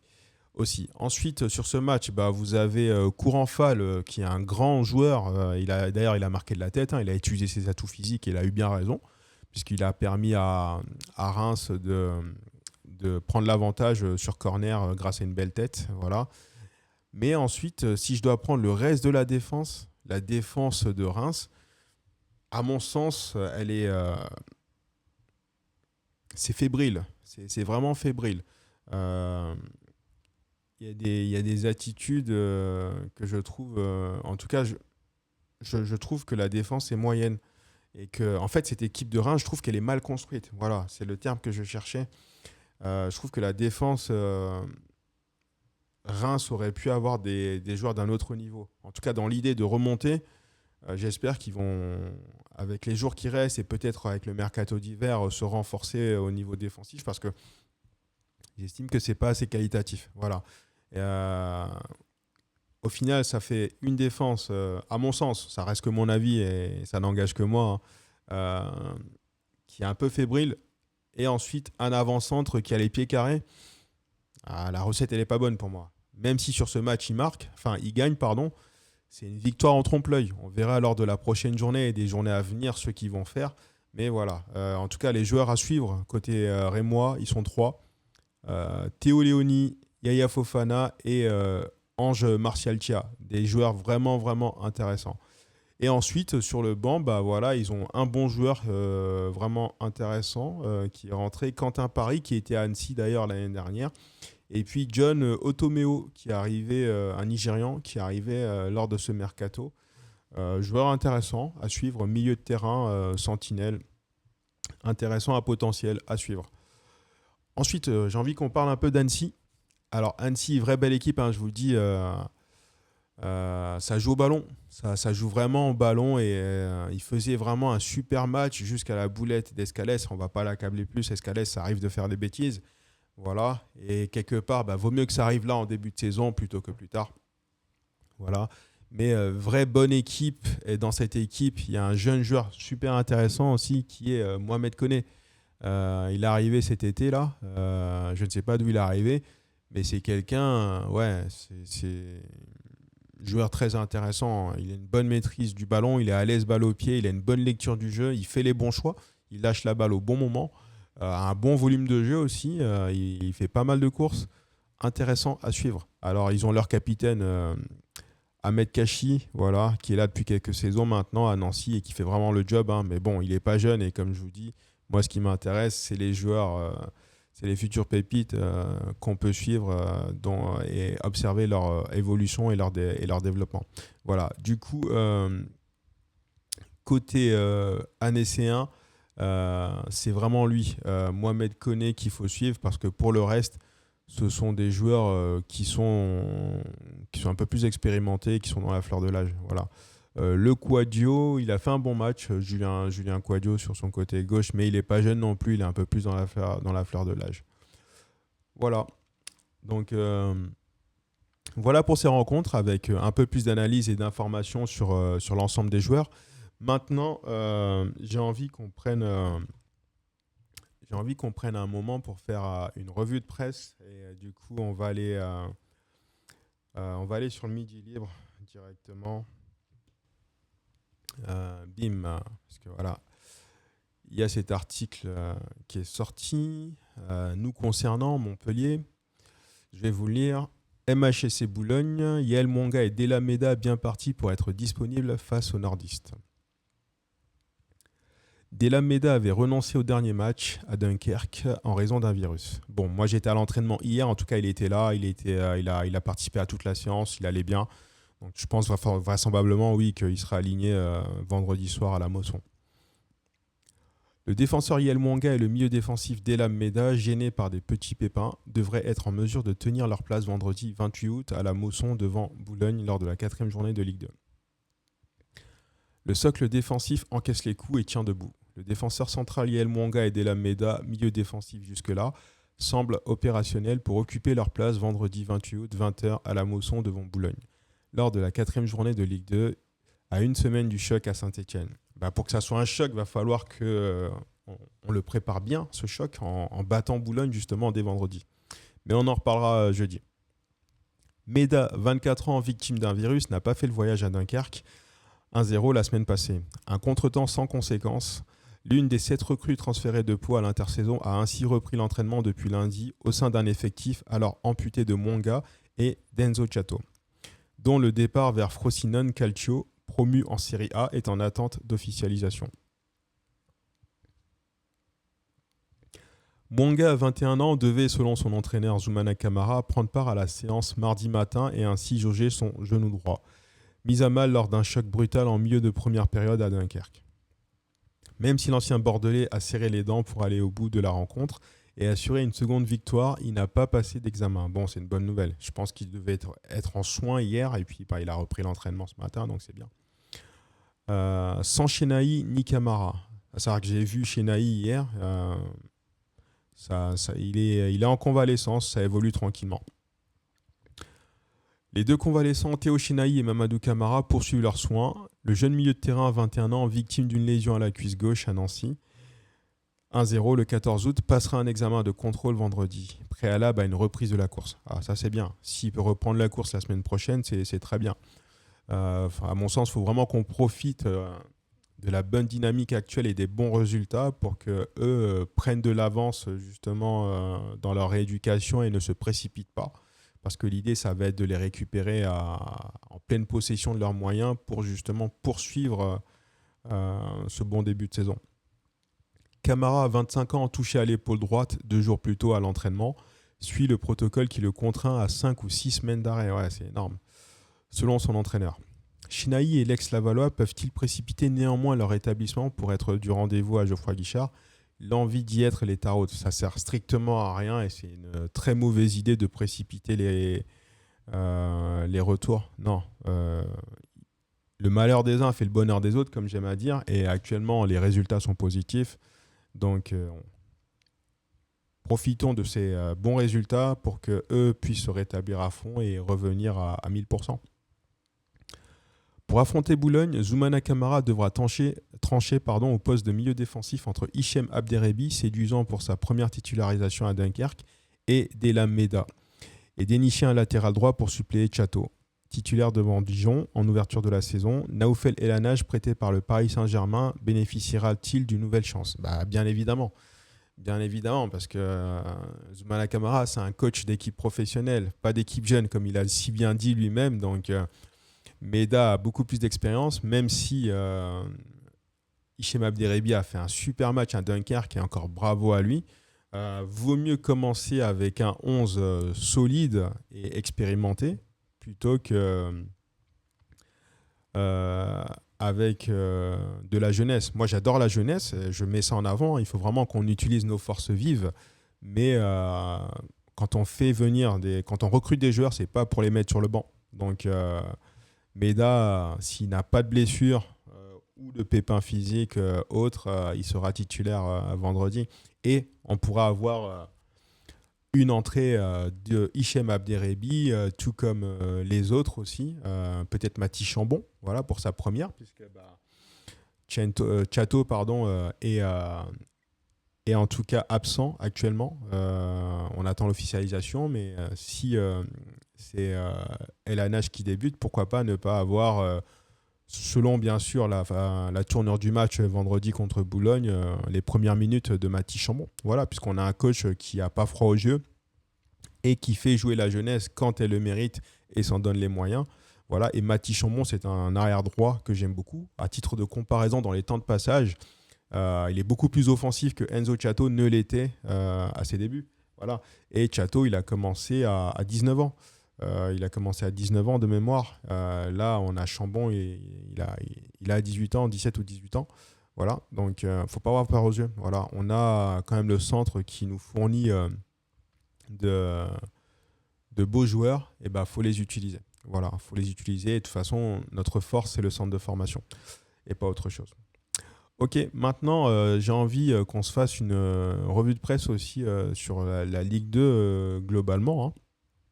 Et du coup, voilà, c'était la photo que j'illustrais sur le sommaire. Ici, ça y est, c'est officiel. Poirier, il est officiellement nommé à la place de Michel Derzakarian à Nantes. Donc, on va regarder un peu. Le FC Nantes a annoncé ce mardi que Grégory Poirier était son nouvel entraîneur. L'ancien coach de Martigues et du Red Star remplace Michel Derzakarian. Remercié après seulement 3 matchs et une place de lanterne rouge en Ligue 2, Poirier s'est engagé pour 2 ans. Alors Grégory Poirier, c'est un vrai bon coach.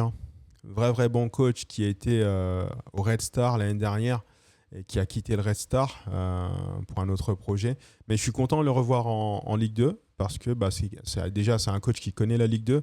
Et puis dans ses principes de jeu, ça va être intéressant. Voilà, maintenant, faut espérer aussi que Kylian Corredor, qui est le fer de lance de cette attaque nantaise, revienne rapidement de sa blessure. En tout cas, il a du matos. Il a du matos à Nantes pour bien bosser. Il faut aussi que les dirigeants nantais, papa et le fils Keita, et le fils Kita, pardon, le mettent dans les bonnes conditions, parce qu'on le sait que c'est le bordel un peu à Nantes. Entre le yo-yo, entre Derzac, Comboiré, et puis après il y avait eu Castro qui est en Espagne maintenant. C'est pas évident d'aller travailler à Nantes, vraiment. Donc j'espère qu'ils vont le mettre dans les bonnes conditions parce que c'est un coach qui est intéressant. Et maintenant, on va suivre ce qu'il va proposer Grégory Poirier pour essayer de relever le FC Nantes de ce mauvais début de saison. Voilà. À mon sens, il faut faire un reset complet. Et pour moi, la saison de Nantes, elle commencera dès ce week-end. D'ailleurs, en parlant de ça, on va aller voir tout à l'heure contre qui va jouer le FC Nantes. Voilà, du coup, on l'a vu, Reims a renversé Annecy grâce à la boulette du gardien d'Annecy pour finalement revenir dans le match et s'offrir sa première victoire. Et autre info aussi, Brehum qui est sorti sur blessure. On ne sait pas pour combien de temps il est indisponible. J'espère le moins longtemps possible parce que j'aimerais bien le voir contre Montpellier. C'est un vrai bon joueur. Et surtout, moi, ce que j'attends, c'est de voir les éléments de réponse que Montpellier en aura face à Saint-Etienne, qui est vraiment une belle machine de cette Ligue 2. Mais on aura le temps d'arriver à ce match tranquillement. Voilà. Mais j'observerai avec beaucoup d'importance le match de ce week-end là, contre Dijon, où Saint-Etienne va se déplacer à Dijon. Ok. Maintenant, écoutez, on va regarder un peu la 4e journée et les adversaires qui vont arriver. Donc, on a Montpellier, on recevra Boulogne. Rodez va recevoir Pau pour essayer d'enchaîner une 2e victoire d'affilée. Nancy-Dunkerque. Alors ça, les amis, ça, c'est un match qui sent le sang. Ça sent le sang, ça sent la poudre. Il va y avoir du sang et des larmes parce que ce sont 2 adversaires qu'on a rencontrés. Et ce sont 2 équipes qui sont offensives. Et on sait que Dunkerque n'a pas froid aux yeux, puisque Dunkerque est allé s'imposer. Est allé faire match nul, 3 buts partout au stade de Reims. Et Nancy, on sait qu'à domicile, ils aiment jouer, ils aiment avoir la possession. Donc là, ça va être un joli match vraiment entre 2 belles équipes de la Ligue 2. Et ça va être intéressant à suivre. Je ne serais pas étonné que lors du multi de vendredi, il y ait plusieurs alertes buts qui viennent de Marcel Picot à Nancy. Ensuite, Laval-Grenoble. Bon, Grenoble sera dans l'obligation d'aller s'imposer parce qu'il faut, à un moment donné, il faut ouvrir le compteur victoire aussi. Au vu des 2 valises qui se sont pris contre Dunkerque et Saint-Etienne, ça serait bien d'aller essayer de s'imposer à Laval. Mais ça ne sera pas évident parce que Laval est une belle équipe aussi. Il sort surtout d'un joli match nul à Metz. Donc, ce sera un match intéressant. Voilà. Est-ce que Grenoble sera en capacité de réagir ou pas ? À suivre, on verra. Ensuite, Clermont-Sochaux. Match intéressant. On verra. Clermont va recevoir 2 fois d'affilée. Ils ont déjà perdu 2 points contre Dijon. Est-ce que là, ils vont saisir l'opportunité de faire le plein en battant Sochaux ou est-ce qu'ils vont encore passer à côté ? Si Clermont n'arrive pas à battre Sochaux, ça va être une saison difficile. Ça va être une saison difficile. Maintenant, il reste du temps pour eux pour se renforcer dans cette dernière ligne droite du mercato. Donc voilà, on va espérer qu'ils arrivent à renforcer un peu l'équipe. Maintenant, Sochaux, qui vient de s'imposer pour la première fois de la saison à Bonal à domicile, l'enjeu sera d'essayer d'aller s'imposer là-bas, à Clermont, et de commencer à lancer une série. En tout cas, si Sochaux y arrive, ça sera un bon début de dynamique à confirmer avec les matchs à venir. Le samedi, on aura de vrais beaux matchs. Le samedi, on aura Annecy-Metz. L'enjeu sera pour Annecy de se relever de la défaite injuste, à mon sens, contre Reims hier. Et l'enjeu pour Metz, ça sera d'aller récupérer les 2 points perdus à domicile contre Laval. Est-ce que TJ sera titulaire ? À voir. En tout cas, je tiens à souligner qu'il a fait une belle entrée avec une belle passe décisive. Donc, c'est super content de le voir continuer à jouer au foot. Red Star Reims, ça sent le sang, ça sent la poudre là aussi. Le Red Star qui est une vraie belle équipe avec beaucoup d'arguments. En tout cas, beaucoup plus d'arguments que Reims. Sur ce début de saison, je trouve le Red Star beaucoup plus convaincant que Reims. Et donc, le Red Star recevra Reims, qui est un favori du top 5, au regard du budget en tout cas. Voilà, un favori et un candidat à la montée. Donc, on verra ce que fera le Stade de Reims. Je donne un avantage au Red Star sur ce match, parce que je trouve que l'équipe du Red Star est, à titre de comparaison, beaucoup mieux construite que le Stade de Reims. Voilà. Maintenant, c'est le terrain qui compte. On verra ce qui se passera sur le terrain. Mais je verrais bien le Red Star s'imposer, ou sinon match nul. Mais voilà, je ne vois pas le Stade de Reims aller s'imposer au Red Star. Ça sera soit match nul ou victoire du Red Star. C'est mon ressenti au regard de ce début de saison du Stade de Reims. Guingamp-Nantes, comme je le disais il y a quelques minutes, la saison de Nantes, elle va commencer là en fait. Michel Derzakarian a été remercié. Grégory Poirier est là, c'est le début de l'ère Poirier. Donc je verrai bien Nantes essayer d'aller faire un résultat à Guingamp. Maintenant, ça ne va pas être facile parce que Corredor est blessé. Je ne connais pas la durée de l'indisponibilité de Kylian Corredor. Néanmoins, voilà, la saison nantaise commence là. Nantes reste une belle équipe avec de bons atouts et pas mal de joueurs intéressants. Donc l'enjeu pour Nantes, il va être de rebondir et de se relancer, de faire corps, voilà. Et surtout que les joueurs montrent que ils ont aussi envie de jouer pour le FC Nantes, voilà, et pas contre le FC Nantes. Il s'agit de mouiller le maillot vraiment. Ensuite, Guingamp, il s'agira pour Guingamp de réussir à exister face à Nantes et de ne pas relancer Nantes. Voilà, l'enjeu il sera là. Donc Guingamp doit réussir à s'imposer parce qu'ils sont déjà à domicile, mais surtout ils ne doivent surtout pas, en aucun cas, à relancer Nantes. Donc voilà, on a quand même des éléments qui vont nous permettre d'avoir un bon match. Et enfin, le lundi soir, le lundi 31 août, on aura le clou de cette journée avec le Dijon-Saint-Étienne qui sera vraiment intéressant, en espérant que Montpellier fasse le job vendredi soir en battant Boulogne. Et je me concentrerai vraiment sur ce match parce que Dijon a la faculté, en tout cas sur ce début de saison, à gêner les grosses écuries. Donc j'ai envie de croire en fait que Dijon va enrayer un peu la dynamique de victoire de l'AS Saint-Étienne. Donc je partirai sur un match nul ou sur une victoire et un exploit dijonnais. Maintenant, je vous avoue que ça va être difficile parce que la machine stéphanoise est vraiment bien huilée et ça ne serait pas une surprise si l'AS Saint-Étienne s'imposait. Voilà, donc voilà en tout cas ce qui va se passer pour la 4e journée. Ça va être intéressant, encore une belle journée à venir avec pas mal d'enseignements à tirer, donc ça va être vraiment intéressant. Surtout qu'on va arriver après vers la 5e journée. Et la 5e journée, Montpellier, on se déplace à l'AS Saint-Étienne, voilà. Donc cette journée qui arrive ce week-end va être vraiment super intéressant parce que si on fait le job, on peut s'offrir un match de gala et un match super intéressant à Saint-Étienne.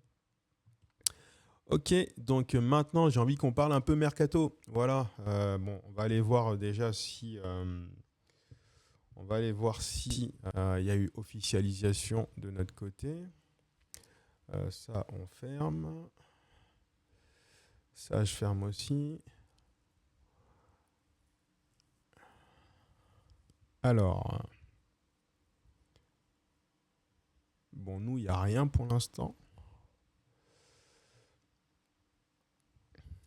Est-ce que il y a quelque chose qui sort sur le club? Non. Bon, il y a un article qui est sorti sur Meda. Meda, bon joueur, hein. Donc hâte de le revoir dans le 11 de départ là, dès vendredi. Après son virus là, et qu'il nous refasse une belle prestation comme il avait fait lors de la première journée contre Dijon. Voilà, qui joue simple comme il sait le faire et ça va être bien. Est-ce qu'on a quelque chose ici? Non, il n'y a pas grand-chose. Ok, j'ai envie de regarder là parce que parfois sur Transfermarkt, on a quelques infos aussi. Hop, ça, on s'en fout.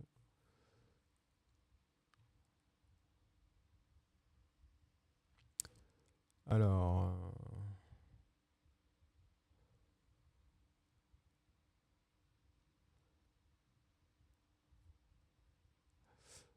oui, ben non. Ok, il n'y a pas grand-chose ici. Donc, parlons mercato maintenant pour clôturer cet épisode. Enzo Chato devrait vraisemblablement nous quitter, hein. C'est une question d'heures ou de jours, hein, vraisemblablement. Parce qu'en tout cas, il est plus à Gramont. Du coup, la question maintenant, ça va être à droite qui va jouer. En tout cas, il faut être pragmatique. Et connaissant un peu Zoumana Camara maintenant, El Hanash a remplacé Chato lors de la première journée, donc il va repartir là-dessus. El Hanash devrait le remplacer à droite, en tout cas vendredi.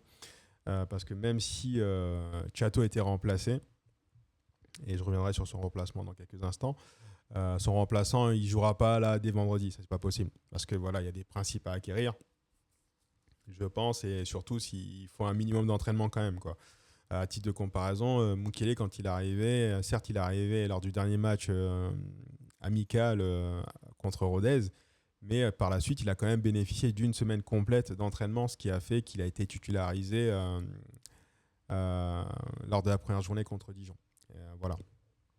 Donc, vraisemblablement, on doit s'orienter vers El Hanash titulaire vendredi à droite en défense, et avec un Mathis Chambon dans le groupe, hein, parce qu'il faut voir, le mercato, il s'arrête le 1er septembre à 20h. Mais il va s'agir surtout de recruter un arrière droit de qualité. J'insiste sur la qualité. Si c'est pour recruter quelqu'un de médiocre, ça sert à rien. Ça sert strictement à rien. On a pu voir là que Zoumana Camara, il insiste sur l'expérience. Il a raison. Mais si c'est pour avoir un joueur expérimenté mais qui est médiocre et qui nous apporte aucune valeur ajoutée dans le jeu, bah moi je préfère honnêtement que on mise sur El Hanash en titulaire. C'est pas une pompe à vélo El Hanash non plus. Là, l'opportunité que Chato s'en aille va lui permettre de s'exprimer beaucoup plus sur le front de l'attaque, enfin sur le front de la défense, voilà, et offensivement aussi, hein, parce que j'attends qu'il apporte offensivement aussi, voilà. En tout cas, c'est un vrai bon joueur El Hanash. Moi, je l'aime beaucoup. J'avais bien aimé ses débuts. Ensuite, il a un peu disparu de la rotation l'année dernière, mais c'est un joueur intéressant, voilà. Et du coup, je reprends. Si c'est pour avoir un joueur qui va pas nous apporter grand-chose dans le jeu, mais qui n'aura pour lui que son année, enfin son âge et ses matchs, ça sert à rien de recruter. On va perdre de l'argent, on va augmenter la masse salariale pour rien. Moi, je préfère en fait qu'on donne du temps de jeu à El Hanash avec Mathis Chambon en backup, de façon à faire progresser aussi au fur et à mesure Mathis Chambon, et aussi à apporter une concurrence à Naoufel El Hanash. Voilà. Donc moi, j'aimerais vraiment voir un remplaçant à Enzo Chato, bien sûr. Hein, je pense qu'on l'espère tous. Maintenant, je préférais vraiment avoir un joueur de qualité. Bien sûr, en fonction de la situation financière du club aussi et de ce que le président pourra faire. Voilà.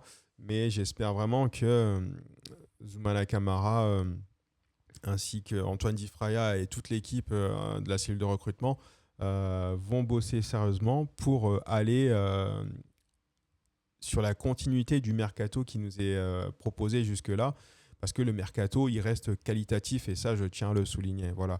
Donc, on perd Enzo Chato, en tout cas, sous réserve de l'officialisation. Euh, c'est une perte pour moi, parce que vraiment, c'est depuis janvier, la seconde partie de saison dernière, il était vraiment sur une pente ascendante. Maintenant, au regard du prix auquel on le perd, bah, c'est la réalité du marché. Parce qu'un joueur qui est à moins d'un an de la fin de son contrat, s'il n'est pas prolongé, on ne peut pas le vendre cher. Parce qu'en fait, en janvier, même s'il était resté et qu'il n'avait pas prolongé, en janvier, il était libre d'aller signer librement où il voulait. Donc, si le prix qui est annoncé est le vrai prix, eh ben, ça reste quand même, à mon sens, euh, une bonne rentrée d'argent. Voilà, dans tous les cas, Enzo, il n'est pas parti libre. Moi, je tiens à le remercier parce que c'est un vrai bon joueur, en tout cas en devenir. Il est en train de s'affirmer comme un vrai bon joueur, comme un vrai bon latéral droit. Et c'est bien, à mon sens, qu'il aille tenter l'expérience du Calcio, parce que meilleure exposition et meilleure opportunité de carrière aussi, parce que là-bas, s'il fait une belle saison et que Frosinone arrive à se maintenir, et bah, il sera remarqué par d'autres écuries. Et en fait, dans ce sens, j'espère que Laurent Nicolin aura inclus une belle clause à la revente de façon à ce que on récupère un peu plus que le prix annoncé actuellement pour le transfert d'Enzo Chato. Voilà. Donc, j'espère un arrière-droit solide, à potentiel en tout cas, voilà, intéressant et en capacité de nous apporter de la valeur ajoutée. J'insiste dessus, de la valeur ajoutée à notre jeu, à notre effectif, voilà, et surtout à notre développement de jeu.